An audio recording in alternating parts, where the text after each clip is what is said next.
चाकू हल्ला प्रकरणात सैफ अली खाननं जबाब नोंदवलाय। राहत्या घरी सैफ अली खानने वांद्रे पोलिसांकडे जबाब नोंदवलाय।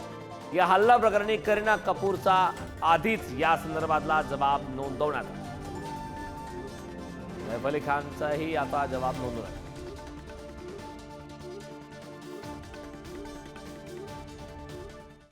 सैफ हल्ला प्रकरणी पकडलेला आरोपी हाच खरा हल्लेखोर असल्याचं फॉरेन्सिक तपासणीत उघड झालं।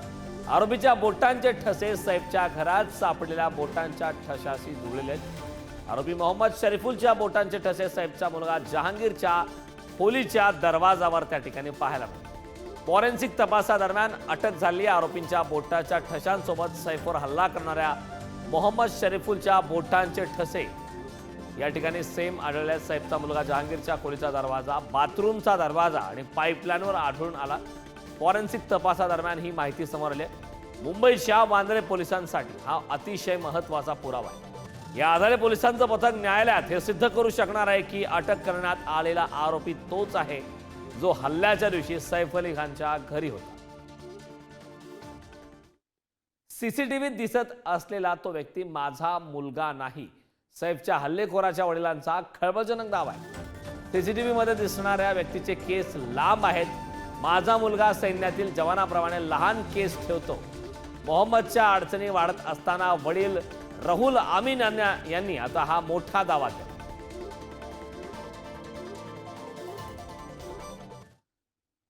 सैफ अली खान हल्ला प्रकरणात आरोपी मोहम्मद शरीफुलला आज कोर्टात हजर केलं जाणार आहे। आरोपीची 5 दिवसांची पोलीस कोठडी संपल्यानं वांद्रे पोलीस कोर्टात हजर करणार आहेत। आरोपीचे बांगलादेशातील दस्तावेज, हल्ल्यातील चाकूचे तुकडे, सिम कार्ड, मोबाईल जप्त करण्यात आले। पोलीस कोठडी वाढवण्याची मागणी आता या ठिकाणी पोलीस करण्याची शक्यता आहे।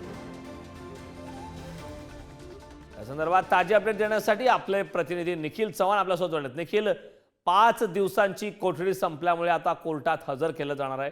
खरं तर महत्त्वाच्या घडामोडी घडतायत। आरोपीच्या वडिलांनी थेट या संदर्भात नकार दिलाय की सीसीटीव्ही मध्ये दिसणारा माझा मुलगा नाही अशी प्रतिक्रिया त्यांनी दिली। निखिल, काय या संदर्भात सविस्तर माहिती आहे? काय त्यांच्या वडिलांची नेमकी प्रतिक्रिया आहे?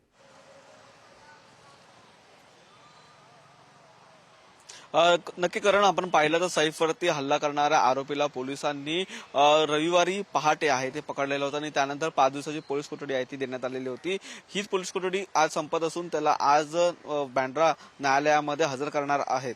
परंतु आज पोलिसांकडून महत्त्वाचे पुरावे आहेत ते या प्रकरणामध्ये सादर केले जात आहेत। यामध्ये चाकूचा तुकडा असेल, त्यासोबत सिम कार्ड असेल, त्यांनी वापरलेलं संपूर्ण साहित्य असेल, त्यासोबतच बांगलादेशातील काही पुरावे असतील आणि यामध्येच महत्त्वाचा पुरावा म्हणजे या ठिकाणी बोटांचे ठसे आणि त्यामध्येच या इमारतीमध्ये आढळलेले बोटांचे ठसे हे एकत्र आणि ह्या मॅच होत असताना पाहायला मिळतात। यामध्येच जर आपण केला तर जर ह्या संपूर्ण प्रकरणामध्ये सैफच्या वडिलांनी मात्र या ठिकाणी खळबळजनक दावा आहे तो केलेला आहे। या दाव्यामध्ये सैफचे वडील असं देखील सांगतायत की जो मुलगा, ज्या मुलाने जो हल्ला केलेला आहे, सैफवरती ज्या हल्लेखोराने हल्ला केलेला आहे, तो व्यक्ती जो कॅमेरामध्ये दिसतोय, सीसीटीव्ही मध्ये दिसतोय, तो माझा मुलगा नाहीये, ज्याला पकडलंय तो माझा मुलगा आहे। परंतु या दोघांमध्ये जे साधर्म्य आहे ते मिळत नाही। ते म्हणजे या जो हल्ला करणाऱ्या व्यक्तीचे केस आहेत ते लांब होते, परंतु माझ्या मुलाचे केस आहेत ते